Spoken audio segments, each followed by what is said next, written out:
Ya kalau sakit terus-terusan bisa ke dokter ya. Perih atau gimana gitu ya. Tapi kalau kita ngomong sepeda itu kalau sakit biasanya sakit apanya dulu. Memang benar kalau saya sepedaan banyak sakitnya, tapi bukan karena salah fitting, itu salah teman ya.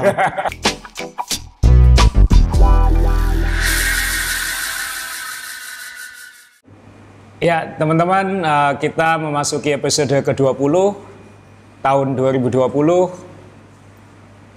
tanggal 20-an di podcast Main Sepeda bersama saya Azrul Ananda dan Om Johnny Ray. Kita kembali di Wednesday Cafe. Kalau Anda datang ke sini, kalau ke Surabaya mungkin akan menemukan banyak koleksi sepeda.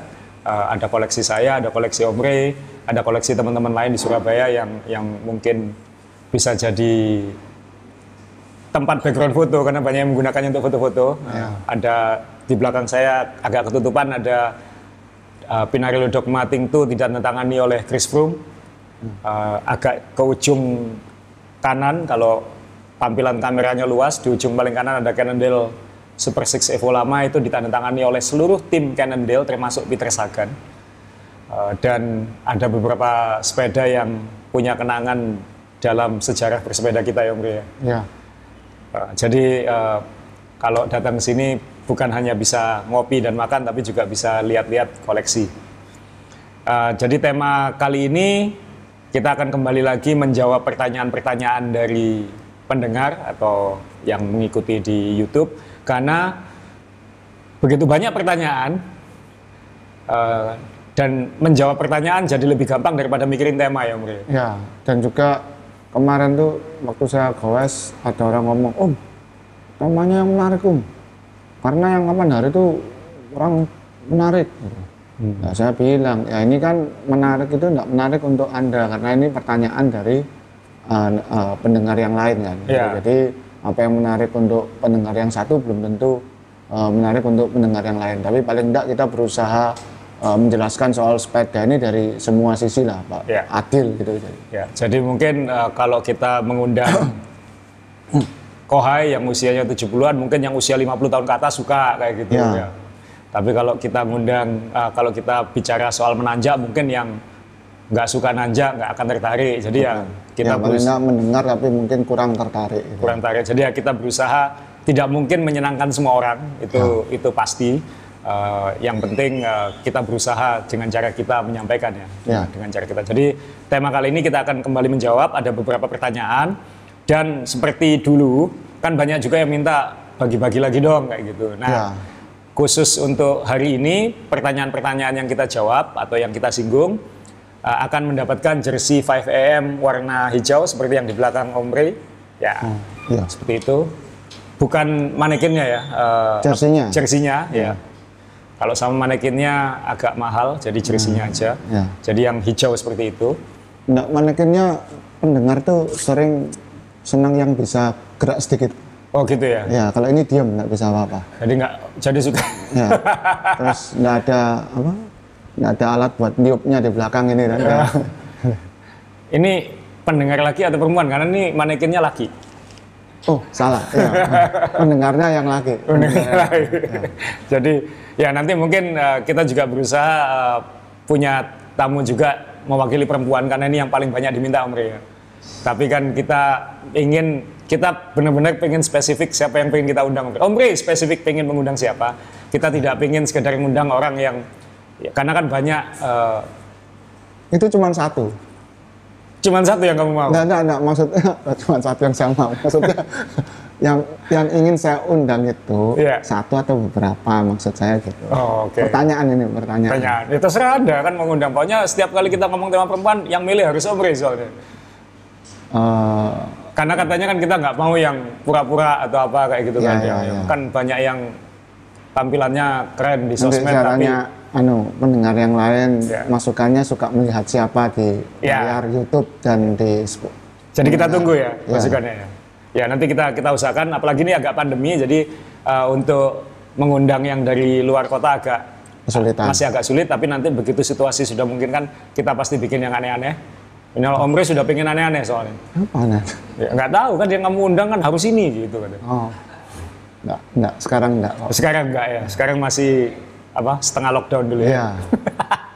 Oke, pertanyaan pertama langsung ya. Jadi kita sudah menyiapkan beberapa perlengkapan di sini untuk membantu menjawab karena kadang-kadang menjawab dengan omongan saja mungkin kurang tuntas.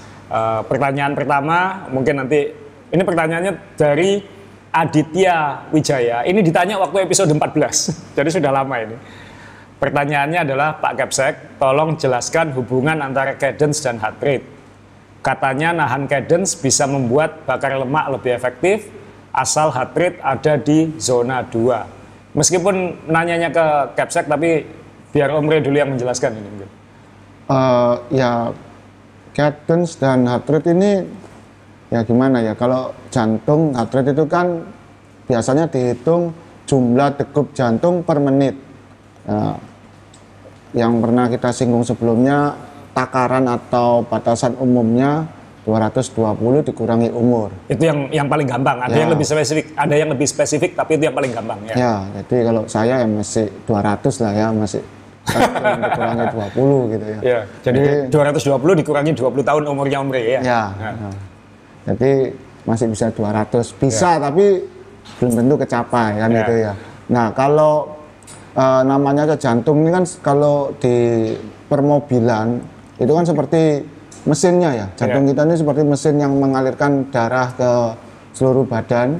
Nah, jadi kenapa ini berhubungan? Ya jelas karena semakin cepat kaki kita berputar, tentu saja otot itu meminta suplai darah yang lebih banyak ya, lebih cepat gitu.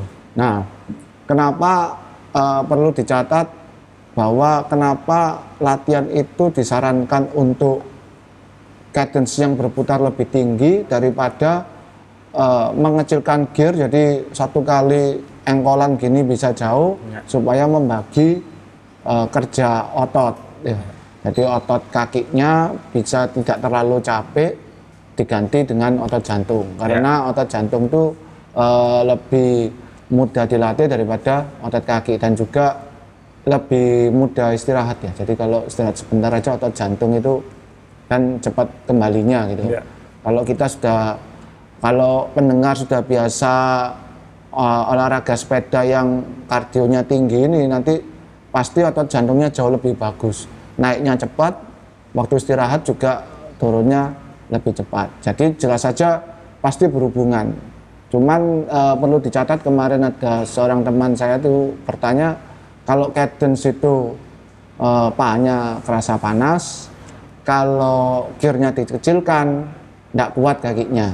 Nah ya ini berarti ya kurang latihan ya, kurang menyamakan yang penting kita tuh tahu dulu kalau memutar crank sebanyak idealnya 90 100 atau 80 sampai 90 lah kalau normal. 80 sampai 90 itu yang paling tidak ada angka pasti kan. Ada yang bilang 90 sampai 100, tapi saya dapati dan tiap orang beda-beda. Kalau saya nyaman saya antara 80 sampai 90. Kadang 95 masih oke. Tapi ada teman yang nyamannya itu di 90 sampai 100. Jadi tiap orang bisa beda-beda. Tapi ya range ya anggap aja 80 sampai 100 lah ya. 100 mungkin terlalu tinggi ya mungkin. Tapi 80 sampai 90 itu nyaman saya kira. Kalau nanjak dulu sih waktu masih belum banyak teori-teori soal goes, maksudnya belum terlalu banyak teman goes, teman-teman goes kita masih lebih senior dan lebih tradisional dalam latihan. Biasanya dulu saya cuma diingetin kalau nanjak ya RPM-nya diusahakan di sekitar 70 kayak gitu. Kalau datar ya 80 90 atau kalau latihan untuk latihan jantung atau latihan cadence ya 100 ke atas kayak gitu. Jadi tergantung kita, tapi memang intinya ya harus latihan dulu kan. Kalau nggak latihan kan kita nggak tahu kita ini 80-90 atau 90-100 atau mungkin spesifik 87 atau apa kayak gitu. Jadi ya memang seperti disebut Om Rey ya harus latihan dulu baru tahu badan kita ini seperti apa. Tapi target di 80-90 dulu mungkin paling gampang ya kan. Kalau disuruh ke 100 badannya kadang-kadang masih goyang kan ya. Badannya masih goyang. Dan memang benar kalau dulu pernah kita singgung di episode sebelumnya bahwa kalau kita heart rate rendah, cadence lebih tinggi, speed tidak terlalu tinggi, tapi dalam waktu yang cukup panjang. Itu latihan endurance yang baik untuk membakar lemak. Karena kalau tidak salah kalau kita ngotot, ngoyo, kalau orang Jawa bilang ngoyo itu, semakin tinggi heart rate, semakin besar otot yang dipakai, yang diminta adalah gula. Tapi kalau kita low effort, jadi maksudnya cadence relatif tinggi, heart rate relatif rendah, dalam jangka waktu yang cukup panjang, otot kita nggak pernah capek, tapi yang dibakar adalah lemak. Jadi badan kita ngetap lemak, bukan ngetap gula kayak gitu. Jadi bisa membantu menurunkan berat badan. Dan memang di grup kita kan kalau mau latihan endurance kan biasanya nggak ngebut tapi jaraknya jauh. Tapi tiap orang beda-beda. Ada yang mungkin pemula 2 jam itu sudah melelahkan. Tapi kalau teman-teman kita kan ada yang kalau belum 4 jam belum puas kayak gitu kan ya. 4 jam nggak cepat, relatif santai. Tapi 4 jam nonstop. Dan tidak berhenti. Dan tidak berhenti sama sekali dan tidak makan relatif, hanya bidon air aja kayak gitu. Jadi 4 jam itu bukan total activity ya, bukan total aktivitas hari itu. Jadi jangan 1 jam pecel, 1 jam sop gitu ya. Nah, itu terus di total 4 jam itu kan bukan seperti itu. 4 jam dalam 1 kali keluar bersepeda untuk melatih endurance-nya. Memang tidak cepat tapi konstan dengan speed-nya yang nyaman di heart rate yang zona 2. Zona 2 itu berarti berapa persen ya? Saya sih gampang ngitungnya pokoknya di bawah 80%. Di bawah 80%. 80% maksimal. Jadi kalau 220 dikurangi umur 80%-nya kayak gitu. Itu kalau saya. Kan ada yang lebih spesifik. Kalau atlet pasti lebih spesifik lagi zonanya seperti apa. Tapi kalau saya gampangnya adalah selama itu di bawah 80%, itu saya anggap sebagai endurance kayak gitu. Di bawah 80% dari mungkin maksimum. Tidak presisi ya, tapi itu asumsi saya. Jadi kalau misalnya maksimumnya 200, berarti 80% dari 200 160. Maksimum 160. Tergantung orang masing-masing. Nah, Om Rey tadi udah menegaskan ini juga penting. Butuh waktu untuk melatih otot kaki, tapi ini olahraga kardio, jadi mungkin lebih gampang melatih otot jantung. Dan kalau kita capek, jadi kenapa cadence lebih tinggi itu juga lebih baik. Kalau misalnya kita event atau lomba, kalau kaki kita sudah habis, udah nggak bisa comeback. Biasanya kalau sudah kram, ya sudah sulit sekali untuk comeback kan. Maksudnya butuh benar-benar waktu, mungkin harus jalan menuntun. Tapi kalau jantung yang capek, kita istirahat sejenak, jantung bisa kembali. Karena jantung ini sudah latihan otot duluan, Om. Latihan terus tanpa kita... dari kecil kan harus gerak jantungnya, kalau tidak dut. Ya misalnya akhir bulan, waktunya tagihan datang kan sudah latihan kan kayak gitu ya. Handphone ketinggalan juga latihan ya. Jadi ya latihlah jantung, karena toh kalau tidak kita semua ingin jadi atlet toh, yang penting kan jantung kita sehat dan lain-lain, kardio kan. Jadi itu kira-kira menjawab. Semoga Mas Aditya bisa lebih mengerti. Mohon maaf kalau misalnya belum komplit betul. Kalau belum komplit betul tolong mungkin cari dokter. Tapi dokter jantung juga belum tentu gowes. Jadi maksudnya paling enggak kalau mau ditanyakan lagi di komen tuh bagian mana yang ditanyakan supaya lebih detail. Oke, yang pertanyaan berikutnya, wah ini Om Rey kayaknya yang paling menarik menjawab ini. Ini pertanyaan dari Antonius Satrio. Om Asrul Ananda dan Om Johnny Rey, izin bertanya. Akhir-akhir ini sedang booming orang bersepeda. Banyaknya orang bersepeda juga berbanding lurus dengan kejahatan jalanan yang mengincar pesepeda, seperti penjamretan hingga penodongan dengan target utama handphone dan dompet. Sampai ada penjahat melakukan aksinya dalam keramaian, bukan di malam hari. Ya, karena jarang yang bersepeda di malam hari memang. Pertanyaan saya adalah, saya tambahkan, seperti di tulisan saya sebelumnya, bahwa kejahatan ini tidak melulu untuk handphone dan dompet. Ini serius ya. Karena untuk kaum wanita itu ada kejahatan yang iseng hanya untuk melecehkan, dan itu sudah terjadi. Jadi bukan karena kena korban ini kaget, tapi kalau kaget itu karena sepedanya harus jaga keseimbangan, itu biasanya kaget dan jatuh. Nah, kadang-kadang kan ya maaf kalau biasanya keisengan seperti ini dilakukan itu biasanya di orang yang jalan biasanya. Tapi kan orang jalan kan cuma kaget gitu. Gitu sudah. Tapi kan jalan. Kalau ini cewek maksudnya. Ini cewek ya, cewek ya. Tapi kalau yang diganggu ini cewek bersepeda, kagetnya itu kan jatuh gitu ya. Apalagi kalau berkelit gitu kan jatuh kan di aspal kan bahaya, belum lagi dengan resiko kendaraan yang lain gitu. Jadi saya tambahkan di sini untuk lebih hati-hati lagi karena kejahatan itu ada yang seperti itu.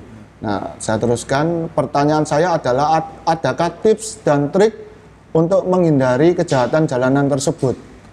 Ada yang bilang menggunakan jersey dengan zip atau resleting akan lebih aman, tetapi ada juga korban penjamretan yang jersey-nya disobek. Ada yang menyarankan juga memakai tas pinggang, lari, dan masuk dalam jersey. Tapi apakah dengan cara tersebut nyaman? Ada juga yang menyarankan untuk menggunakan tas sepeda ditaruh di frame. Tapi apakah akan aman dari penodongan? Mohon informasinya Om AA dan Om JR. Terima kasih. Jadi memang serba sulit ya. Selama barangnya kita bawa kan, kalau memang niatnya mengambil kan ya segala cara. Kalau pakai zipper ya dijamret, ya disobek. Kalau ditaruh di tas ya tasnya yang diambil. Jadi ya kalau memang niatnya sudah jahat ya mau kita sembunyikan pakai cara apa aja ya pasti akan diambil kan dengan segala cara kan kayak gitu. Ya, beberapa tahun yang lalu teman saya itu bukan dijamret ya, istilahnya dibegal mungkin karena yang diambil sepedanya. Iya. Apalagi kalau yang diambil sepedanya semuanya akan langsung kena. Ya. Dan yang susahnya bukan di situ, dia sempat luka karena yang nyamret itu pakai pisau, pedang dan seperti gitu. Bukan dia tidak mau nyerahkan, dia sudah mau nyerahkan, tapi kan dia lagi di jalan. Sepatunya berkelit kan. Nah, seketika itu menyerahkan kan si penjahat ini kan tidak tanya lepas dulu klitmu gitu kan, tidak mungkin gitu. Jadi dia waktu mau lepas klit ini sudah ditarik-tarik gitu. Jadi dia sudah waktu itu tangannya pesat-pesat terus kena pisaunya itu, terus dia jatuh juga gitu. Jadi kita agak benar-benar harus hati-hati betul dengan kejahatan ini karena ketika kita di sepeda, ketika posisi kaki kita itu masih masuk di klit itu masih masuk di pedal itu kan sangat bahaya. Karena mereka maunya narik sepedanya, kalau kita tidak pakai klit kan tinggal loncat, paling jatuh. Tapi kalau ini kan sambil keseret karena sepedanya mau diambil tadi itu. Itu catatannya. Jadi kalau misalnya kayak gitu kan berarti kan ya memang kalau memang niatnya sudah jahat kan segala cara akan dilakukan. Jadi apapun yang kita lakukan pasti ya semua pasti ada risikonya kayak. Benar, ya. Jadi yang kalau saya ditanya yang paling aman ya kalau bisa jangan sendirian sudah kayak gitu. Itu nomor satu begitu. Nomor satu adalah meskipun berdua pun juga bisa dibegal atau tapi paling enggak kemungkinannya lebih kecil. Lebih kecil. Dan juga kejadian pernah maksudnya dia tuh sebenarnya nggak sendirian. Dia mencoba ikut kelompok yang cepat. Copot. Akhirnya sendirian. Betul. Jadi kalau ditanya kamu goesnya sendirian? Enggak. Tapi waktu itu posisinya di belakang sendirian. Ini kayak saya kemarin ini berarti. Saya kemarin sama teman-teman itu cuman sebetulnya goes sendiri karena sama yang lain itu cuma ketemu di start dan tidak semua ketemu di finish. Jadi ditinggal ya. Jadi memang ya kalau kita ngomong, makanya sebelumnya waktu kita bahas sepeda motor PCX yang buat mengawal atau marshal itu, kenapa saya garis bawahi sebisa mungkin ngawal kita dari dekat atau tempat yang paling dekat dengan rumah atau langsung gitu, karena ya kita nggak tahu kejadian itu akan terjadi di mana gitu. Walaupun di perumahan sepi juga yang jaga biasanya di ujung gate-nya aja. Ketika di jalanan yang lampunya mati juga rawan. Di jalan yang ramai pun kadang-kadang mereka juga tetap berani. Teman saya dulu salah satu pernah itu diambil kacamatanya, padahal minus kan itu. Padahal kacamatanya minus diambil, jadi dia pulang nggak bisa pulang karena nggak bisa lihat jalan. Itu pernah kejadian seperti itu. Jadi ya memang ya susah ya. Pokoknya intinya ya kita hanya bisa berusaha mencegah dengan ya jangan sendirian.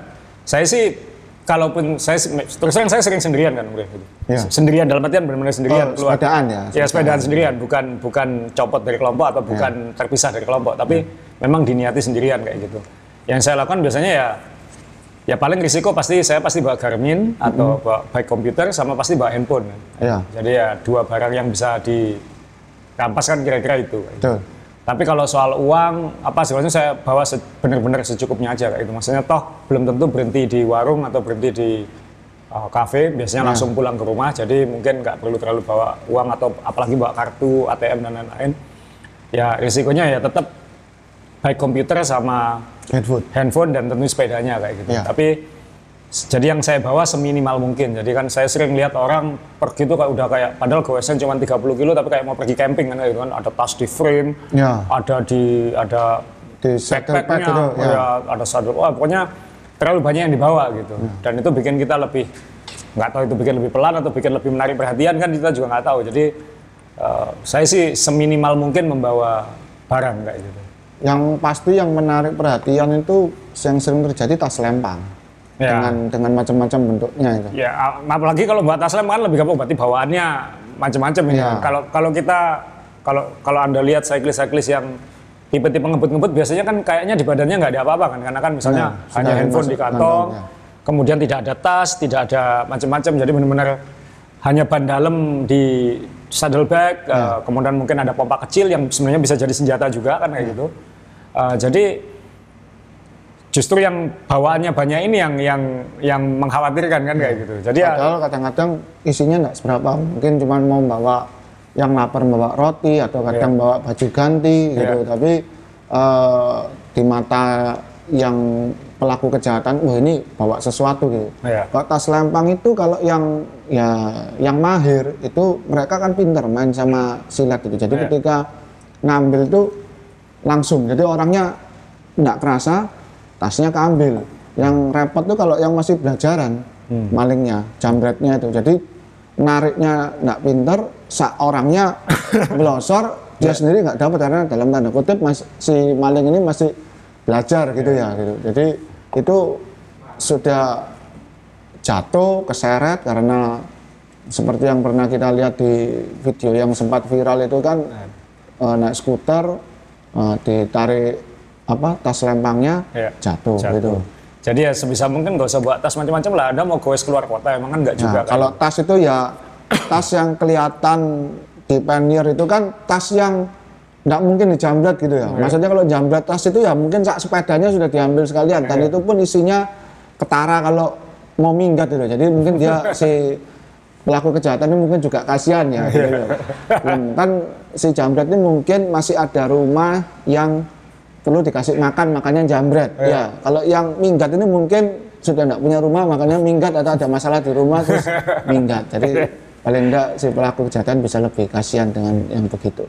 Nah, kalau soal jersey pakai resleting dan lain-lain, saya sih kan ada yang bilang kalau beli jersey yang ada resletingnya gitu. Saya sih dua sisi ngelihatnya ya. Biasanya ada di depan. Nggak maksudnya di kantong. Oh iya. Jadi kalau saya bilang sih itu apakah itu benar-benar safe juga belum tentu. Kalau memang udah di stop mau diambil kan tinggal dibuka aja resletingnya gampang banget. Toh juga masih kelihatan ada barang di dalamnya. Berarti itu kan ilusi aman kan. Kalau Anda merasa lebih aman dan nyaman ya silakan. Monggo. Ya. Menurut saya sih nggak ada bedanya kayak. Masa mau disembunyikan di sini kan lucu ada kotak penyembul di perut atau di apa. Kalau kan nanti sepertinya tas pinggang tapi di bawah. Kan malah lebih kelihatan kayak gitu. Kalau sepedaannya model sepeda yang tegak begini, ya itu mungkin masih mungkin tas pinggang. Itu pun ya maaf ya, biasanya kalau terutama laki-laki itu foto aja napas, masa ini mbak tas pinggang gitu ya. Jadi walaupun dia di dalam jersey ini kan, kalau orang foto, kok gendut gitu ya. Ya foto aja mesti tahan napas gitu biar habis foto gitu lagi ya. Jadi masa taruh tas pinggang, biasanya nggak mau gitu untuk ya walaupun sepedanya 5 kilo fotonya kan harus bagus gitu ya. Jadi biasanya selain itu ndak enak, di foto juga jelek, juga kalau sepeda road bike ganjel gitu loh. Yang airbag nempel di badan aja belum bisa dilepas, apalagi ditambah tas pinggang, itu biasanya tambah ganjel gitu. Nah, ada lagi sebenarnya trik, tapi mungkin karena disebut di podcast ini akhirnya jadi yang niat jahat juga jadi tahu triknya ini Om Rey. Ya kita sampaikan aja ya. Kalau di luar negeri itu banyak cara menyembunyikan. Jadi seolah-olah di badan ini nggak bawa apa-apa. Oh. Kan kita kalau goes biasanya ada 2 bottle cage, Iya. 2 bidon. Betul. Yang satu bidon isi air, yang satu sebenarnya kosong. Biasanya teman-teman isi jamu itu. Enggak, tapi ini diisi ya, handphonenya taruh di situ, Oh. dompetnya taruh di situ, uangnya taruh di situ. Jadi seolah-olah bawa 2 botol minum di badannya nggak bawa apa-apa. Oh, itu jadi juga satu ditaruh trik. di bidon ini nanti. Cuman pastikan botol catch-nya kuat ya, kalau misalnya nanti kena gelombang lompat ya, ya. bukan bidon yang hilang itu. Itu handphone dan semuanya. Hilang ya. Jadi itu juga salah satu trik. Jadi kalau di luar negeri katanya itu salah satu, selain badan jadi juga lebih sedikit bawaan, Ya. tapi sepeda tidak kelihatan seolah-olah bawa banyak barang. Karena kadang-kadang bidon itu juga digunakan untuk naruh ban dalam Iya. dan lain-lain. Jadi supaya tidak bawa Di saddlebag atau saddlebag atau apa. Jadi lebih minimalis tampilannya kayak gitu. Jadi ya ada trik-trik seperti itu juga kalau untuk ingin menyembunyikan. Tapi ya gara-gara diomongin ini mungkin malah jadi lebih apa ya? pinter. Lebih pinter yang jambret, yang diambil bidonnya sekarang kayak gitu. Setelah diminum kok rasanya aneh ya. Wah, ini isinya apa ini? Oke, itu terus ada juga sebenarnya beberapa bib yang Punya kantong. punya belakang. kantong. Ya sekarang terkenal namanya Adventure. apa namanya? Gravel atau adventure. Gravel atau adventure itu kan biasanya kalau di Amerika, ini trennya dari Amerika, kalau goes pakai gravel bike itu biasanya nggak pakai jersey normal kayak pakai resleting, biasanya pakai kaos Ya kayak gini. kaos gini ya, kaos gini. Tapi kan tetap butuh kantong Betul, ya. untuk naruh ban dalam dan lain-lain. Jadi Ya. itu biasanya ditaruh di kantong samping. Tapi kalau kantong samping kan gampang kelihatan dan bahaya juga kan. Ya, biasanya kantongnya juga transparan. Kalau Transparan. kantong- Jadi kelihatan. Nah, ini ada Om Rey, kita ada contoh Ya. the Black Bibs ini ya. Ini Black Bib salah satu yang bisa kita bawa, bisa kita tunjukkan, ini namanya Black Bibs. Nah, yang dimaksud kantong samping tadi itu ini. Jadi di pahanya itu ada Depannya. kantong. Tapi ini kalau dipakai kelihatan kalau sini ada barangnya. Nah, ini misalnya begini, nah, ini di sini, ini Kelihatan. bahannya kelihatan kan kalau nyembul. Nah, yang jadi tersembunyi ketika bib seperti gini nih, nah bagian belakangnya ini ada kantongnya. Kelihatannya ini kecil, tapi kalau handphone seukuran ini aja masih Bisa masuk. masih bisa masuk. Jadi seolah-olah di jersey nggak ada apa-apa gitu. Nah. Padahal ditaruh di dalam bib ya. Jadi ini nanti kan bibnya di dalam, jersinya di luar ya, Iya, jadi nggak kelihatan. Tapi ya tetap kalau memang jersinya ketat pasti ketara kalau ketara. pakai handphone.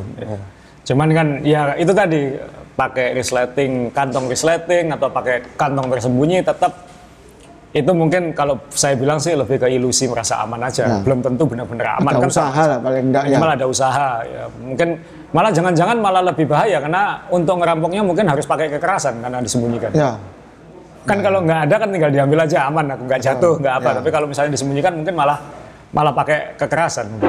betul. Jadi ya bahaya juga kayak gitu. Jadi ya sekali lagi tidak ada jawaban atau solusi yang terbaik menurut saya, karena kalau memang niatnya sudah jahat dan situasinya memungkinkan ya mau bagaimana lagi kan. Dan ini di negara-negara yang maju pun seperti di Inggris, di Eropa, di Amerika ya tetap terjadi juga. tetap terjadi, Jadi ya sekali lagi yang paling aman kalau buat saya ya jangan goes sendirian mungkin. Ya, dan juga kalau salah satu tambahan saran saya ketika goes itu tidak sendirian, ketika melihat apa yang aneh itu biasakan mengeluarkan suara teriak atau gimana. Jadi yang misalnya gini, kalau kita lagi berbaris, lagi berpeleton, yang di dekat itu pasti nggak kelihatan, yang kelihatan itu pasti cyclist yang di belakangnya. Nah, jadi misalnya ada yang mau mepet gini, dia aja apa awas atau apa gitu. Jadi orang itu kok ada yang teriak gitu. Maksudnya ada aware-nya, ada perhatiannya ke situ. Jadi yang didekati pun bisa hati-hati gitu ya. Nah, kalau kita lihat tapi diam ya tetap aja mereka merasa ya enggak ada salahnya saya tetap melakukan tindakan jahat itu karena ya nggak ada yang dalam tanda kutip ya tidak ada yang mengingatkan, nggak ada yang peduli. Gitu. Meskipun mungkin kelihatannya nggak ada orang, siapa tahu kan suaranya menarik perhatian atau minimal bikin panik tuh yang mau merampas. Oke, itu tadi soal keselamatan di jalan. Jadi moga-moga kita semua selalu selamat saat goes. Pertanyaan berikutnya, namanya keren ini, General Dawn. Wah. Saran nerd sedikit, bahas fitting sepeda. Apakah naik road harus sakit? Nah, ini. Ukuran MTB dan road yang membingungkan rider pemula. Mending mana? Sepeda kebesaran yang dikecilkan atau sepeda kekecilan yang dibesarkan? Dalam artian ganti stem dan sadelnya. Jika tidak bisa mendapatkan sepeda sesuai ukuran. Jadi mending sepedanya kekecilan atau sepedanya kebesaran. Nah. Kemudian efek pedal clip, maksudnya clipless ya, clip ya. Kalau pakai road dengan fitting sepeda. Kemudian yang terakhir, posisi ideal sepeda road untuk endurance, comfort, dan untuk race, serta manfaatnya masing-masing. Wah, ini sebenarnya satu tema sendiri bisa ini. Ya. Tapi kita coba, nanti mungkin kita akan bahas secara lebih rinci, tapi sekarang mungkin kita coba bahas dengan cara yang paling sederhana dulu. Biasanya kan ada orang kalau beli sepeda, biasanya tanya ke saya, perlu nggak sih bike fitting? Menurut saya sih perlu, tapi kalau dia belum pernah goes, ya nggak usah pakai bike fitting yang rumit, nggak usah bayar jutaan rupiah, pakai komputer dan lain-lain untuk bike fitting yang paling modern. Kenapa? Karena dia sendiri belum tahu posisi yang enak buat dia apa, ya kan? Tiap orang kan beda-beda kayak gitu. Nah, jadi kalau pertama kali beli sepeda, ya yang penting nyaman di awal dulu. Jadi ya pakai manual bike fitting aja, mekanik atau toko sepeda biasanya bisa. Jadi diukur manual aja, yang penting duduknya pas, posisi kakinya kelihatan pas, belum benar-benar pas tapi kelihatan pas. Lalu silakan goes. Nanti setelah beberapa lama, setelah merasa nyaman, setelah merasa lebih sering sepedaan, nah baru silakan dicek posisinya secara komputer. Apalagi kalau belum pakai clipless pedal. Menurut saya jangan fitting yang mahal-mahal. Kenapa? Karena itu berubah lagi. Karena kalau kita pakai klip, posisi kaki kita kan ngunci mati ini kan di pedalnya. Jadi posisi kaki kita akan statis. Jadi setelah itu tungkai kaki, paha, badan, punggung sampai kepala akan mengikuti posisi kaki ini. Nah kalau dia belum pakai klip, kan dia pakai sepatu biasa kan posisinya bisa begini-begini, bisa di depan, bisa nginjak pakai tumit, bisa nginjak pakai jari. Jadi dia masih geser-geser, bisa tengah. Dia belum tahu mana yang nyaman kayak itu. Ini kan tergantung juga alas kaki yang dipakai waktu itu. Mau pakai sepatu boot, sepatu basket atau sepatu apa yang dipakai kan gitu. Kalau nyamannya bisa beda-beda ya kayak nyamannya bisa beda-beda dan selisih dari pedal ke kaki aslinya, kakinya ini kan bisa banyak ya. Bisa banyak. Misalnya kalau dia pakai sepatu Vans atau sepatu skateboard itu mungkin hanya 1 cm atau 1,5 cm. Tapi kalau dia pakai sepatu basket mungkin bisa 3 cm kayak gitu. Dan ini mengubah semua kan kayak gitu. Nah, ini kebetulan di belakang saya ini ada alat bike fitting. Saya ingin menggambarkan dikit. Saya pakai clip on jadi bisa berdiri enak. Jadi ini juga salah satu menjawab pertanyaan juga. Saya sering ditanya, Om Ri, Anda kan punya puluhan sepeda.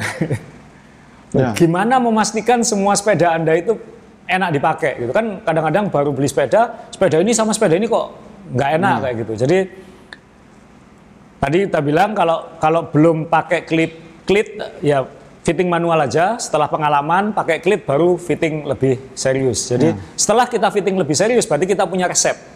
Kayak dari dokter kan, kayak berarti tinggi sadelnya berapa, tinggi panjang handlebarnya berapa, itu kan ada resepnya semua. Jadi nanti kalau kayak pembalap profesional ada resepnya semua. Jadi mekanik, pembalapnya datang itu tinggal buka resepnya, sepedanya disetting, pembalap itu nggak perlu mikir lagi, tek pasti pas. Karena sampai milimeternya pasti pas. Caranya pakai apa? Pakai alat seperti ini. Ini ya saya beli alat ini karena sepeda saya ada puluhan di rumah. Jadi untuk memastikan semua sepeda saya sama posisinya, ya pakai alat ini. Jadi nggak peduli frame-nya lebih kecil atau lebih besar, angkanya akan sama kayak gitu. Jadi misalnya dan saya baru belajar dan diajari juga ini waktu di luar negeri bahwa kan kadang-kadang orang itu sering, ini saya ada meteran, biasanya kalau beli sepeda dan ini pasti dilakukan di toko-toko sepeda di Indonesia, dia akan misalnya saya punya sepeda S-Work misalnya, kemudian saya beli track, ukurannya kurang lebih sama, padahal belum tentu sama persis kan, mungkin milimeternya bisa beda gitu. Yang dilakukan biasanya hanya ngukur ujung sadel, diukur sampai handlebar. Oh, disamakan kayak gitu. Sama. Udah itu dianggap sama. Padahal itu sangat salah gitu. Itu melencengnya bisa beberapa sentimeter gitu. Ya, ya untuk tambahan beberapa sentimeter itu nanti sepeda yang dibeli dengan mahal itu bisa kerasa nggak enak karena bukan salah sepedanya, tapi salah settingnya. Salah settingnya, ya. Yang lupa biasanya orang bahwa walaupun tampak sama, dari BB dan derajat kemiringan seat post itu tiap sepeda berbeda. Iya. Itu yang membuat mengukur dari handlebar ke ujung seat post itu tidak valid karena kemiringannya itu bisa macam-macam. Bisa macam-macam. Jadi seat tube-nya bisa miringnya beda, head tube-nya panjangnya bisa beda, miringnya bisa beda, slopingnya top tube-nya bisa beda gitu. Jadi saya diajari kalau pembalap profesional itu yang dicari sebenarnya hanya dua, Om. Ya. Yang dicari adalah tinggi saddle, sama saddle setback namanya. Karena itu memastikan posisi kaki kita sama. Betul. Jadi kalau posisi kaki kita sama, nanti tinggal mau bungkuk atau mau tegak, itu tinggal menyesuaikan lenturannya. Ya, tinggal kita lentur atau tidak, kita pengen agresif atau tidak gitu aja. Jadi angle-nya punggung ini menyesuaikan. Tapi yang pertama ya tinggi saddle. Nah ini juga tinggi saddle ini juga orang kadang-kadang cuman gini aja kan, Padahal yang benar adalah saddle-nya. Saddle kan panjangnya macam-macam, ada yang 30 cm, ada yang 25 cm kayak gitu. Cari titik tengah saddle-nya, ditandai titik tengahnya, lalu diukur dari titik tengah saddle itu sampai ke BB. BB itu titik tengah as ya. Titik tengah as. Jadi bukan dari lantai. Bukan dari lantai. Itu tinggi seat post-nya, tinggi saddle-nya. Tinggi saddle-nya. Nah, untuk mengukur setback-nya paling gampang kalau ada sepeda yang sudah nyaman dan mau ditukar ke sepeda baru atau sepeda yang lama dijual mau ke sepeda baru. Paling gampang kalau tidak punya alat yang canggih seperti gini, pakai benang dan timbel yang kayak tukang bangunan itu. Ya, jadi benangnya tengahnya dijatuhkan dari ujung saddle, lurus ke bawah, lalu dihitung jarak itu, misalnya jatuhnya ke sini ya. Jarak antara timbel itu ke tengahnya as kan ya. Kayak gitu. Jadi itu namanya saddle setback. Atau tengahnya saddle karena bentuk saddle kan biasanya. Iya, bentuknya. Kalau misalnya sih sebenarnya saddle setback itu dari ujung saddle depan jatuh ke bawah, lalu jarak antara ujung saddle ke bawah ini dengan BB. Itu yang setback. Jadi kalau misalnya jarak itu dan jarak tingginya bisa sama persis, posisi kaki kita pasti sama. Berarti tidak berubah. Jadi misalnya mekanik saya biasanya atau yang kenal saya biasanya sudah tahu resep saya gitu. Tinggi saddle saya 731 mili, setback saya 4 cm. Itu semua yang nyeting sepeda saya sudah tahu. Jadi siapapun yang ngerakit atau yang nyervis, ketika saya ambil saya nggak perlu ngukur lagi, saya pasti tahu posisinya pas gitu. Paling kalaupun meleset 1 mili 2 mili, dan itu karena posisi goyang-goyangannya ini aja. Jadi itu yang paling utama. Nanti setelah itu kalau ini sudah posisi kaki kita sudah pas betul, ya tinggal saya pengen agresif atau tidak gitu. Kalau misalnya agresif ya stepnya saya panjangkan atau spacernya saya turunkan. Tapi kalau saya pengen nyaman ya tinggal naikkan atau stepnya dipendekkan, karena itu tinggal ngubah ininya aja. Nah, jadi di sini pendengar bisa dapat masukan baru.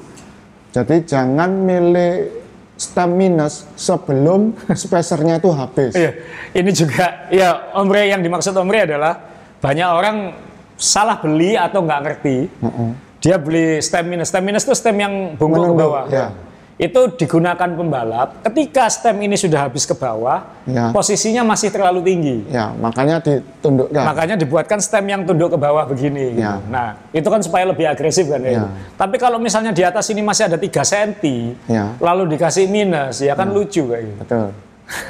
Kalau itu ke bawah, masa ditinggikan lagi? Masa ditinggikan lagi kan? Jadi sekali lagi jangan aneh-aneh, maksudnya. Yang biasa, intinya dalam segala hal di hidup ini jangan terlalu berlebihan lah kayak gitu. Jadi saya saja masih ada 2 spacer rata-rata, 2 atau 1 tergantung sepedanya. Dulu saya kan lebih gemuk, jadi sepeda saya dulu size 54. Ketika saya makin kurus dan jadi lebih lentur, bisa lebih fleksibel, akhirnya sepeda saya yang 54 semuanya sudah habis sekarang. Dan saya harus pakai stem minus untuk supaya sama dengan sepeda saya yang size 52. Kayak gitu. Jadi sekali lagi ini ya tidak harus pakai alat ini, tidak harus pakai alat ini bisa presisi banget. Tapi kalau ini yang dipakai tim World Tour pakai alat ini semua. kalau mereka traveling semua mekaniknya punya alat ini. Ini alat kalau nggak salah buatan Belanda, ya Belanda dunianya sepeda. Tapi intinya adalah titik BB, tinggi sadel dan ujung sadel turun ke bawah, lalu dari titik ke bawah itu berapa senti dari BB kayak gitu. Nah itu yang saddle setback dan saddle height. Setelah itu yang lainnya bisa menyesuaikan. Itu buat saya sangat berguna. Gitu. Semua sepeda saya tinggi saddle dan setbacknya sama. Ininya beda-beda, stem dan pungnya beda. Karena kan tadi nanya apakah harus sakit. Ya, itu ini kan saya sangat tergelitik dengan pertanyaan pertamanya nih. Iya. Apakah naik road harus selalu sakit? Nah, ini harus saya pilah dulu. Iya. Awalnya biasanya itu sakit, Iya. ya, karena belum biasa. Habis itu baru enak, ya kan? Awalnya itu masih sakit dulu memang. Cuman ini sakit ini terus-terusan atau cuman sakit ketika pertama kali gitu? Iya. Kalau terus-terusan kemana tadi? Ya berarti salah ukuran. Oh, bukan ke dokter ya? Ya itu lain kalau mungkin ya kalau sakit terus-terusan bisa ke dokter ya. Perih dah gimana gitu ya. Tapi kalau kita ngomong sepeda itu kalau sakit biasanya sakit apanya dulu.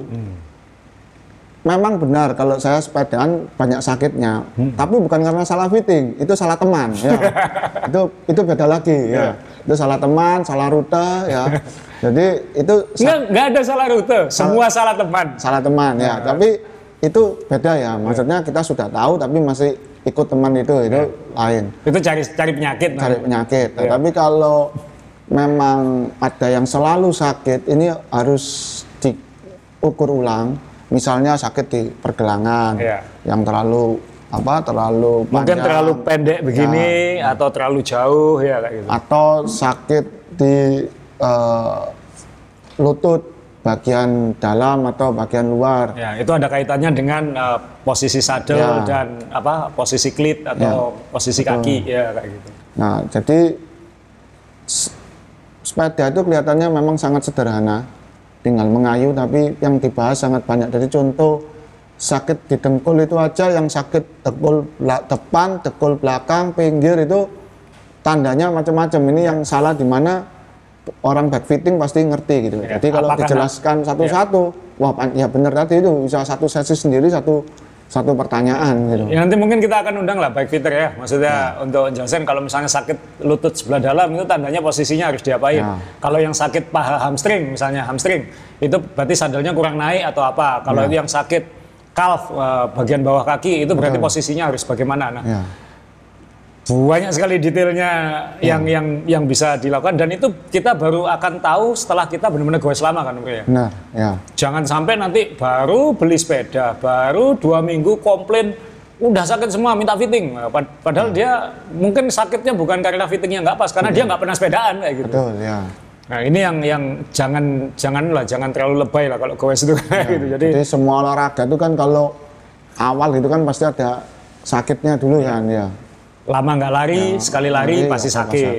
Ya. Jadi ini sesuatu yang apakah harus selalu sakit? Sebenarnya kalau buat kita definisi sakitnya ya cari penyakit gitu kan ya. Bukan sakit kalau gowes sendirian mungkin nyaman sudah nggak sakit karena kita sudah hafal badan kita, sudah tahu setelan sepeda kita seperti apa dan kita tahu apakah kita harus menyakitkan diri atau biasa-biasa saja hari itu. Jadi tidak harus selalu sakit. Sakit itu adalah mindset ya, karena memang kadang-kadang kan dengar istilah sepeda itu kan keras ya Om Ria. Misalnya suffering, pain is speed entering the body kayak gitu. Jadi seolah-olah glorifikasi rasa sakit, tapi ya bener Om Ria itu tergantung teman dan tujuannya kan kayak gitu. Kalau balapan ya pasti sakit, maksudnya nggak usah balapan sepeda, balapan lari juga sakit. Balapan mobil pun juga sakit kan kayak gitu. Ya, makanya ketika atlet lari, atlet sepeda itu finish, itu mereka sangat gontal, lemas dan sampai terduduk di jalan. Ya pasti itu karena mereka menahan sakit tuh ketika lomba itu kan gitu ya. Nggak ada yang habis lomba terus masih segar gitu kan.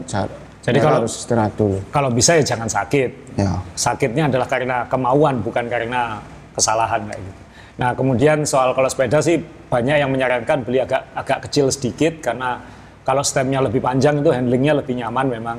Kalau saya sekarang dulu waktu masih agak waktu berat saya masih 10 kilo di atas sekarang, itu ya cari yang agak besar karena supaya posisi saya lebih tegak gitu. Lebih tegak. Tapi sekarang bisa cari yang lebih kecil, stemnya lebih panjang. Jadi tapi yang paling pas adalah mencari ukuran yang ideal. Jangan sampai kekecilan stemnya 15 kan atau stem 14 kan, itu agak berlebihan juga kayak gitu. Pernah saya singgung di episode-episode sebelumnya, tapi untuk diingatkan sekali lagi, ini ukuran sepeda ini memang membingungkan, tapi kebanyakan apa yang ada di web atau di mana-mana itu patokannya ini badan yang dibuat ngukur ini kebanyakan orang luar negeri, orang bule yang kakinya panjang-panjang. Ya, ya, torsonya panjang-panjang ya. Ya, jadi contoh saya 176-an gini disarankan untuk pakai size 54. Ya. Kalau di chartnya itu size-nya 54. Ya. Padahal saya pakai 52 aja kebesaran. Ya. Sekarang pakai ukuran 50. Ya. Ya, yang dipanjangkan adalah stemnya dan seat post-nya jadi tinggi gitu. Ya. Itu sudah cukup. Kenapa? Karena kalau kita size-nya lebih kecil, bisa beli stem lebih panjang. Ya. Tapi kalau size-nya itu sudah besar 54, mungkin pas, tapi sepeda itu agak terlihat dalam tanda kutip lucu. Ya. Karena cupu, iya cupu juga karena seat post-nya kelihatan pendek sekali. ya. Terus stemnya jadi pendek kayak orang pesek gitu ya. Ya. Jadi kalau di dunia sepeda ini kelihatan, wih ini yang pakai sepedanya siapa ya, kok cupu gitu ya, ini pasti orangnya baru sepedaan apa nggak ngerti sepeda, karena sepedanya atlet itu biasanya stemnya panjang, spacernya sedikit atau nggak ada spacernya, seat post-nya tinggi-tinggi. Nah kan kita kepingin idealnya sepeda itu enak dilihat seperti itu. Jadi kalau milih size kebesaran, ya itu akan sulit karena malah nyari stem itu yang 8 cm. Nah, kalau stem 10 cm aja sudah kelihatan pendek, apalagi yang 8 cm gitu. Jadi kelihatan nggak imbang sama sepedanya gitu. Nggak proporsi. Nggak proporsi, ya. Jadi ya sekali lagi mungkin lebih mending cenderung dikecilin dikit, tapi jangan kekecilan. Ya. Jadi ya sekali lagi ini mata, pengalaman, dan jangan sampai ke toko sepeda karena pilihannya hanya itu lalu dipaksakan beli. Janganlah, apalagi kalau harganya mahal kan kayak gitu. Jadi jangan paksakan intinya kayak gitu. Ya cari yang benar-benar pas dan mencari informasi yang benar-benar pas. Itu soal sepeda. Jadi moga-moga sedikit banyak menjawab tadi dari General Down. Moga-moga nanti kayaknya ini kelak akan jadi tema sendiri Om Ri, ya. Ya. Oke, yang berikutnya ini terakhir dan mungkin moga-moga kita bisa menjawabnya dengan simple karena ini juga pertanyaan yang panjang juga. Nggak tahu kenapa pertanyaan di komennya acara kita ini panjang-panjang juga kadang-kadang, karena kita senang sih karena tandanya mereka benar-benar involved, serius ingin tahu betul. Ini pertanyaan dari Avandi Hartanto. Salam Om Azrul dan Om Joni. Sebelum episode 18 ini saya tertarik mencari tahu kelebihan dan kekurangan format group set road bike dengan kombinasi brake dan drivetrain. Jadi 1, disc brake dan elektronik group set. 2, rim brake dan elektronik group set. 3, disc brake dan mechanical group set. 4, rim brake dan mechanical group set. Jadi sepeda ini memang banyak sekali perintilannya Om Ri, ya. Tapi namun di episode 18 waktu itu kayaknya bicara soal hujan ya. Ada format kombinasi ideal untuk beater bike. Jadi sepeda yang tidak takut digunakan di segala cuaca dan medan, yaitu frame-nya bukan karbon, lalu kalau bisa disc brake dan mechanical group set. Jadi kalau misalnya ada masalah dengan hujan, dengan air, itu sepedanya tetap berfungsi dengan baik. Jadi jadi mungkin pertanyaan adalah kombinasi mana yang bisa mungkin disarankan atau apa ya, membahas masing-masing kombinasi ini. Dan sebagai perkenalan, Mas Avandi ini goes sejak tahun 2004, udah lama juga. Pernah kerja sebagai mekanik sepeda di luar Indonesia, wah. Dan penggemar podcast, makasih. Wah, kayaknya Anda kalau pernah jadi mekanik di luar Indonesia kayaknya lebih pengalaman dari kita ini, karena kita kan paling males suruh bongkarin sepeda sebenarnya kayak gitu ya, Om Ri. Cuman Om Ri ini kenapa kita pilih? Karena Om Ri dan saya mungkin punya sedikit persepsi agak beda soal 1, group set mechanical atau elektronik, 2, soal disc brake dan rim brake. Ya kan? Ini sendiri sebenarnya nanti satu tema podcast sendiri sebenarnya sangat panjang. Ya. Tapi ini kita coba bahas dengan sesederhana mungkin yang kita bisa. Jadi saya coba simpelkan aja adalah kalau itu grup set, mekanikal atau elektronik, kalau itu soal rem, apakah itu disc brake atau rim brake. Betul, ya. Kita ngomong grup set dulu. Om Rey suka yang apa? Kalau jadi gini, mekanik dan elektronik tentu dua-dua ini punya alasan masing-masing ya. Tentu saja kelebihan atau keunggulan salah satu macam grup set ini akan diikuti oleh kelemahan di sisi yang lain. Ya, saya ungkapkan pengalaman pemakaian saya dengan mechanical group set dan elektronik. Jadi gini, kalau elektronik ini kesannya mewah dan muktahir ya, karena grup set itu tinggal ditekan-tekan kayak main PS gitu, gearnya sudah pindah. Apalagi dengan elektronik grup set elektronik yang sekarang ini sangat canggih, bisa disetel untuk yang ke kaset itu supaya sprocketnya tidak cross chain ring, atau bisa otomatis FD-nya itu bisa menyesuaikan letak rantainya itu. Kalau gas sprocket yang tinggi, dia yang di FD-nya itu bisa agak geser supaya nggak geser sama FD, bisa otomatis geser. Jadi mewah. Dan biasanya memang yang elektronik ini lebih mahal, tapi memang mewah dan enaknya ini akan kerasa ketika Anda lelah ya. Ketika Anda sangat lelah ya, biasanya nanjak itu sering ngoper-ngoper gear ya, jadi landai sedikit pindah, diturunkan. Nah ini kelihatannya kalau Anda pakai group set, ketika Anda coba itu tidak akan membutuhkan tenaga besar ketika memindah sebuah gear. Tapi kalau Anda lelah, Anda akan ngerti bahwa menaplek gini ini, melempar gini ini sangat pengaruh, karena bisa-bisa kadang-kadang sudah capek itu setirnya itu sama handlebarnya itu bisa goyang ya, atau yang kalau Shimano itu kan antara mengecilkan dan membesarkan gear itu tetanggaannya dempet gitu ya. Jadi kadang-kadang mau ngecilkan malah membesarkan malah ngecilkan karena saking capeknya ya. Ini atau kayak SRAM lama double tap itu ya, seharusnya satu klik, dua klik gitu kan ya. Ya, jadi di sini akan jadi sangat berpengaruh ketika kita capek dan ingin pindah gear. Jadi elektronik itu sangat enak karena e-tab yang baru itu jelas. Kalau yang dibuat yang kanan ini ngecilkan, yang pasti yang kiri ini untuk naikkan gitu. Untuk ganti FD-nya harus ditekan dua-dua. Jadi jelas, nggak mungkin walaupun capek ngantuk, ini ngecilkan, ini besarkan, nggak mungkin salah. Gitu. Suka yang mana? Apa itu? Ya itu, elektronik atau mekanika? Sekarang mekanik. Apa? Loh, kenapa? Karena elektronik ini sekarang saya sukanya kan Kempi aslinya. Ya. Campagnolo ya. Campagnolo ya. Jadi Kempi ini harga EPS-nya itu ikut harganya Super Record. Jadi Super Record-nya sudah mahal, ditambah elektronik lagi. Jadi harganya sangat mahal. Ya, sangat mahal. Nah, jadi untuk mencoba atau memasang grup set ini ke sebuah sepeda itu sama frame-nya bisa-bisa mahal grup setnya gitu ya. Nah, jadi ya akhirnya kita menurunkan budget lah. Nah, itu dari budget ya. Nah, terus karena elektronik itu menurut saya antara SRAM dan Shimano mungkin lebih pandai untuk mengemas barang elektronik, karena Jepang itu kan ya pandai di elektronik. Jadi contoh simpelnya gini, shifternya Shimano dengan kabelnya itu terpisah.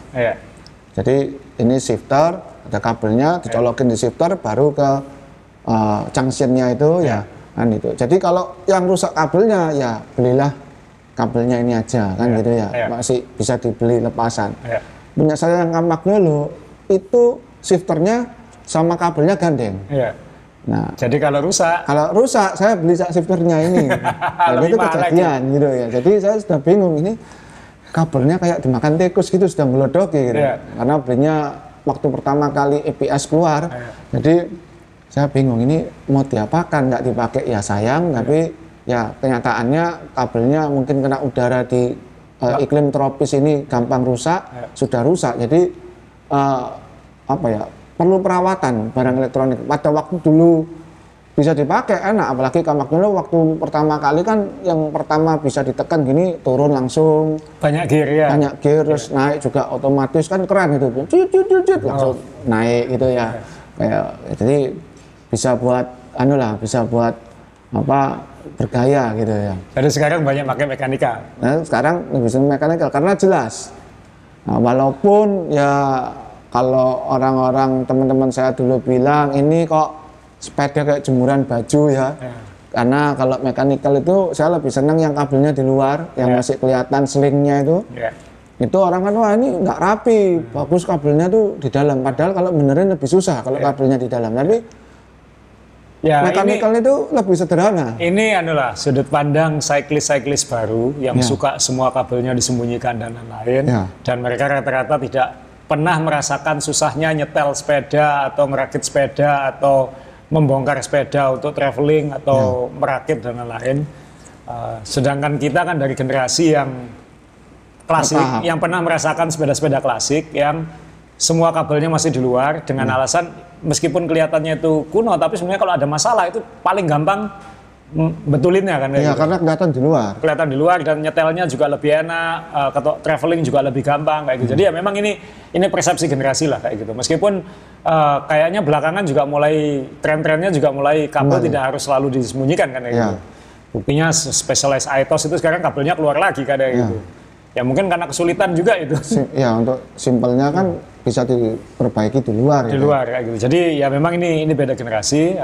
Tapi saya mungkin sependapat dengan Om Rey bahwa dulu saya termasuk yang kasihkan dengan elektronik kan ya. Oh, maksudnya kan enak, yang ngik gitu kan pindah gigi kayak gitu. Apalagi sekarang ada yang wireless, ETAP tadi, atau kayak seperti yang di belakang saya ini pakai FSA K-Force W itu yang semi wireless. Tapi berkali-kali saya juga menghadapi masalah. Misalnya ketika hujan-hujan, saya pernah cerita di podcast sebelumnya, ketika event di luar negeri, hujan lebat, bermasalah kayak gitu. Sehingga tiap hari harus bongkar dan lain-lain. Kemudian barusan beberapa hari yang lalu, sebelum kita podcast ini, saya pakai elektronik group set, sama teman-teman yang jahat-jahat itu agak ngebut.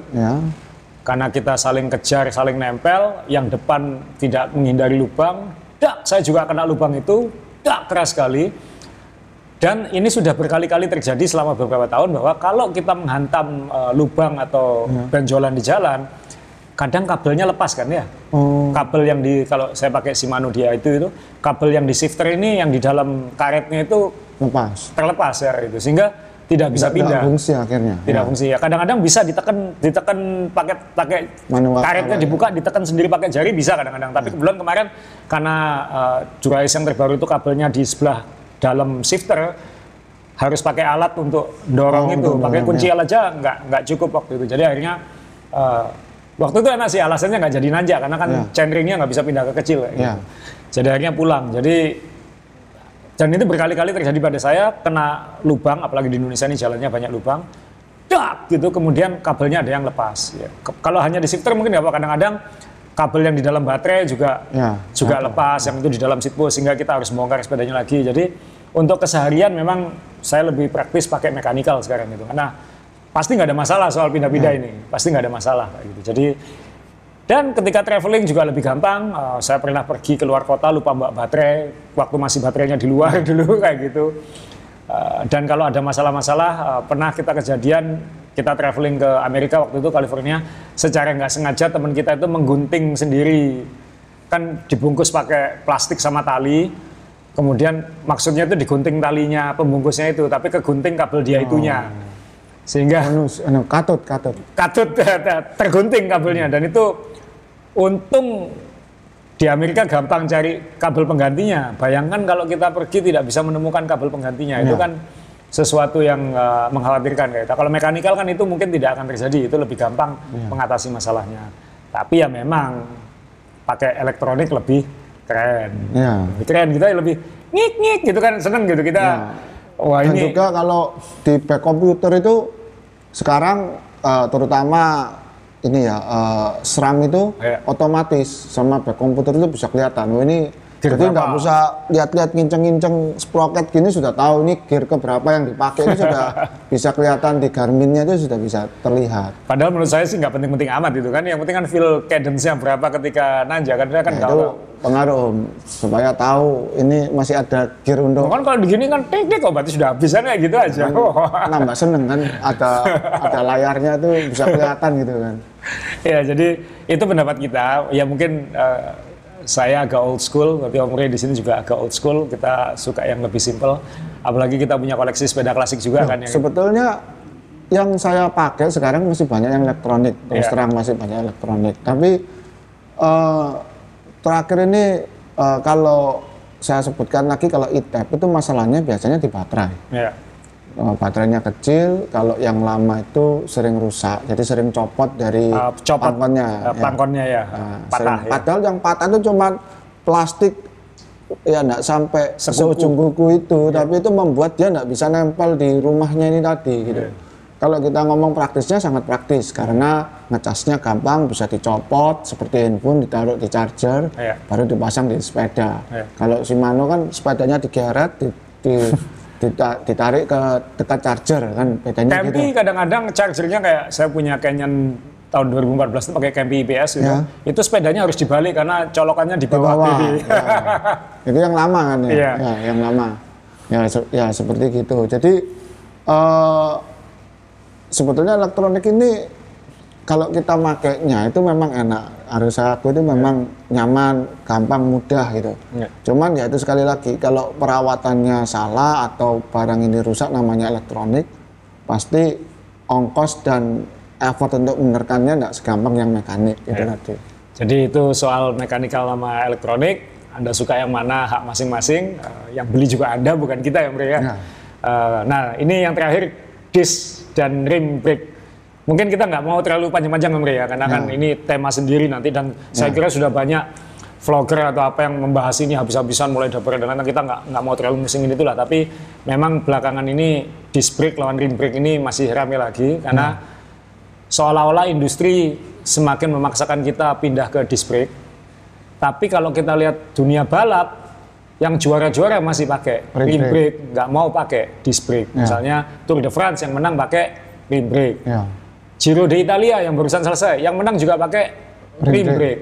Dan ada tim-tim yang sponsor sepedanya itu menyediakan sepeda disc brake dan rim brake, pembalapnya malah milih yang Rim brake. kayak gitu. Padahal tinggal milih nih ya. Padahal tinggal milih kayak gitu. Nggak perlu beli. Kalau kita ini sudah milih frame harus disc brake kebanyakan sekarang Ya, ini. Sekarang ini banyak kan sudah ya, nggak ada pilihan rim brake-nya kayak gitu. Ya. Nah ini sekali lagi memang ini didorong oleh industri ya, bukan didorong oleh balap. Ya. Jadi memang industrinya mendorong dan saya bisa membayangkan drivernya saya kira Amerika kembali jadi pendorong karena Amerika salah satu pasar terbesar di dunia, kalau bukan yang terbesar di dunia. Dan di sana kan tren bersepeda bukan di jalan biasa itu terus meningkat. Jadi ya gravel bike gitu. Ya. Nah kalau rutenya lebih kasar, otomatis pasti disc brake lebih disukai. Ya. Selain karena ngeremnya juga lebih pasti, bisa memasang ban lebih besar kayak Ya. gitu. Karena tidak terhalang oleh jembatannya rem Kalipernya yang kalipernya ini itu ya. ya. Nah, kemudian itu didorongkan dan sekarang belakangan ini beberapa tahun ini arena balap dunia mulai mengadopsi disc brake kayak gitu. Padahal menurut saya, ini pribadi saya bisa salah, teknologi disc brake sendiri kayaknya masih belum matang kan kayak gitu. Karena kita lihat satu belum semua pembalap mau menerima itu. Bahkan yang juara juga belum pakai itu kayak gitu. Ya. Maksudnya yang juara overall ya. Kalau juara etapa mungkin Ada. disc brake mungkin masih agak banyak ya. Tapi kayaknya kalau disuruh milih ya kayaknya masih milih rim brake karena lebih ringan. Average-nya katanya 400 gram lebih ringan daripada disc brake. Jadi rim brake itu lebih ringan. Saya yakin teknologi frame dan lain-lain akan membuat ini makin imbang lah kayak gitu. Lama-lama beratnya akan sama kayak gitu. Sekarang pun mungkin sudah sama mungkin kayak gitu. Ya. Tapi ya lagi orang kok tetap masih memilih rim brake. Saya duluan Om Rey ya. Saya sekarang masih suka pakai rim brake. Saya old school mungkin, kuno mungkin gitu. Ya. Tapi alasannya simple, karena alasannya simple gitu aja. Ya. Jadi kalau saya goes, kalau pakai rim brake, kalau misalnya ada masalah nyetelnya gampang. Ya. Kalau traveling juga gampang. Benar. Nah, kalau misalnya ketika kita misalnya bepergian mau cari misalnya kan kalau ada masalah tadi ini saya agak mengulangi, kalau misalnya ada masalah misalnya geser atau apa juga kan sangat gampang, ganti pelek juga lebih cepat. Betul, ya. Jadi tinggal quick release, tak pasang lagi, paling menyesuaikan sedikit remnya, kalau nggak sesuai pun kadang nggak perlu juga ya kayak gitu. Jadi simpel lah, jadi kalau ban bocor atau apa di jalan hitungan detik sudah. Yang penting lebar remnya itu masih cukup, biasanya masih bisa langsung pasang aja ya. gitu. Bahwa nanti kurang pas sedikit ya urusan nanti kayak gitu. Tapi sangat cepat gitu. Dan saya kira itu salah satu alasan kenapa tim-tim balap banyak yang masih suka rim brake. Jadi kan terbukti ketika yang disc brake itu ganti ban aja, itu sampai kadang-kadang lebih baik ganti sepeda daripada ganti ban. Dan memang dihitung lebih cepat ganti sepeda daripada ganti ban. Ya, karena itu, nyopotnya dan kadang-kadang sekarang itu true axle-nya kan juga nggak pakai tuas kadang-kadang. Dia harus pakai alat kayak pit stopnya F1 itu yang gitu yang. Jadi kan sangat, dan itu belum lagi kalau rotornya geser nggak pas. Wah, itu ganggu sekali. Jadi kita masih lihat itu kalau kita nonton TV, kalau Anda memperhatikan berjam-jam nonton balapan itu, barusan ganti sepeda, habis itu ganti sepeda lagi atau ganti pelek, kemudian akhirnya pilih ganti sepeda kayak gitu. Karena rotornya itu geser. Dan itu kalau ganti pelek, ganti merek pelek, itu pasti geser. Karena kan ya nggak antara jarak rotor ditempatkan di mana itu kan standar industrinya belum sama. Jadi memang berapa mili lebih dekat ke kiri apa ke kanan itu memang sedikit, tapi tetap geser di. Jadi misalnya saya naik sepeda dengan pelek disc brake full chrome misalnya, kemudian saya bocor. Yang cadangannya adalah pelek merek Zip misalnya. Ketika dipasangkan, tak nggak bisa sama kayak gitu. Belum tentu sama. Ini dengan catatan rotornya sama. Ini pun kalau rotornya misalnya sama-sama 160 mili. Masih ada pilihan rotor yang 140 lagi. Jadi kita sekarang agak rumit ya, kalau kita touring, ada yang pakai rim brake, ada yang pakai disc brake. Disc brake-nya ada yang pakai 160 160, ada yang pakai 160 140, ada yang pakai 140 140. Jadi cadangannya ini harus berapa macam kayak gitu. Nah, akhirnya kejadian ketika ada teman kita yang bocor, ternyata pakai 140, ya mau nggak mau dinaikkan mobil. Kenapa? Cadangannya nggak ada yang sama. Jadi memang ya ini komplikasi yang dilakukan. Tapi saya bisa paham kalau saya industri sepeda, kalau saya produsen grup set, sorry ini ya, saya pasti akan berusaha menjual yang lebih rumit, yang lebih banyak supaya yang dibeli lebih banyak kayak gitu. Karena perintilannya juga jauh lebih banyak. Iya. Beberapa tahun yang lalu, Omre, pernah ada salah satu pabrik sepeda besar di Indonesia. Bosnya tanya ke saya. Waktu itu disc brake masih belum ramai seperti sekarang. Asrul, menurutmu disc brake ini gimana gitu? Karena saya tradisionalis, saya old school. Saya bilang, buat Indonesia, saya bilang kayak gitu. Anda lihat nggak orang-orang Indonesia kalau goes kayak gimana? Heboh, nanjak, sampai atas naik mobil. Jadi nggak pernah dipakai turunan. Kalau hujan, nggak goes. Jadi saya bisa membayangkan kalau Anda beli sepeda disc brake, Anda nanjak lalu turunannya naik mobil, berarti Anda menambah berat sepeda Anda kira-kira 400 gram untuk nanjak sampai di atas. Keunggulan utama sepeda itu nggak dipakai. Itu kan sama kayak beli nasi habis itu dibuang kan. Jadi waktu itu bercandanya kayak gitu. Ya kita ketawa-ketawa aja karena memang kita suka ngetawain orang-orang Indonesia kalau goes kan kayak gitu, kayak suka berlebihan kayak gitu. Nah kemudian tapi memang pada akhirnya kan memang dipaksakan ke disc brake kan. Dan kita pun mengadopsi disc brake. Saya juga sekarang kadang hari ini pakai disc brake, kadang besok pakai rim brake. Saya mendapati lagi kalau pakai disc brake itu kadang-kadang kita nggak tahu kapan padnya ini habis. Saya pikir ini baru 1000 km kok sudah nggak enak, ternyata dicek lu mas sudah hampir habis loh. Kapan habisnya? Kalau rim brake kan kelihatan mau habis atau tidak. Jadi kita karetnya itu kan kelihatan dari luar. Kelihatan dari luar. Jadi kalau ada masalah kita bisa antisipasi sebelum goes kayak gitu. Tapi kalau disc brake kan kita nggak tahu. Dan kejadian teman kita ada juga yang ketika dia karena mungkin nggak pengalaman pakai disc brake, dipikir awetnya sama kayak rim brake, dia pakai naik turun ribuan kilometer, ngeslong remnya itu habis. Jadi sampai rotornya kebakar gosong kayak gitu. Padahal rotornya satu biji hampir 1 juta sekarang kayak gitu, yang Dura-Exen kayak gitu. Jadi akhirnya buang rotor kayak gitu. Ngeslong, kan bahaya sekali tuh kalau turunan ternyata ngeslong. Kalau rim brake kan masih kelihatan kayak gitu. Jadi ya menurut saya kalau pakai disc brake ya harus rajin ngecek remnya secara berkala gitu, karena nyawa Anda di situ. Kalau rim brake, kalau remnya habis, mungkin ngeremnya nggak pakem, tapi masih ada aksi geseknya gitu, minimal peleknya rusak kan kayak gitu. Kalau disc brake, di rem ngeslong, ya sudah terjun bebas kan kayak gitu kalau di jurang kan. Jadi ya bukan menakut-nakuti, tapi ini kejadian ke teman kita juga kayak gitu, remnya ngeslong kayak gitu. Karena kalau rim brake itu kan cuma pakai karet untuk nyetop ya, velgnya kan. Gesekan biasa kan. Ya, gesekan biasa. Nah, namanya karet ini kan habisnya nggak mungkin kayak permen gitu ya, tahu-tahu habis gitu ya. Jadi kan pasti habis pelan-pelan gitu. Walaupun sudah habis pun ya diserti sedikit, dia bisa lebih nutup lagi, jadi masih berfungsi gitu. Ya. Nah, kalau sudah terlalu tipis ya gantilah karetnya gitu ya. Kalau disc brake itu kan lain cara kerjanya.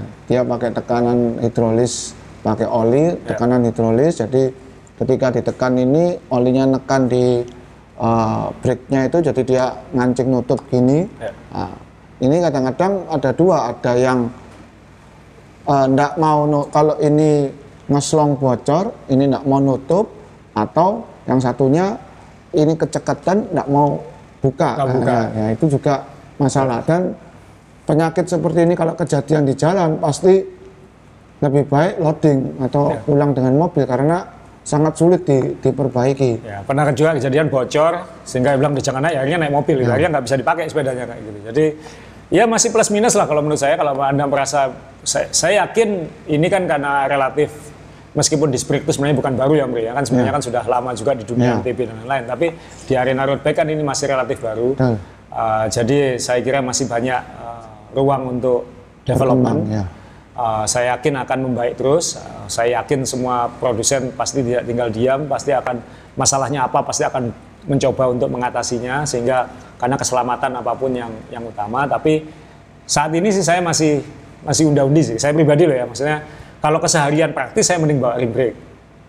Keseharian praktis gitu. Tapi kedepannya saya yakin pasti disc brake. Cuman sekarang saya mencoba mengkalibrasi diri untuk lebih berhati-hati. Jadi ngeceknya jadi lebih sering kayak gitu. Misalnya tolong cekkan remnya, tolong dibuka remnya, pastikan itu masih aman. Apalagi kalau mau ikut event atau agak jauh kayak gitu, tolong pastikan jangan sampai nanti ketika event nggak bisa ngapa-ngapain kayak gitu. Itu masalahnya. Jadi ya itu tadi di disc brake kita mungkin nanti akan bisa membahas ini juga secara lebih luas, apalagi nanti kalau misalnya ada perkembangan baru ya, ya kayak gitu. Jadi sekali lagi ini tadi kita sudah menjawab beberapa pertanyaan.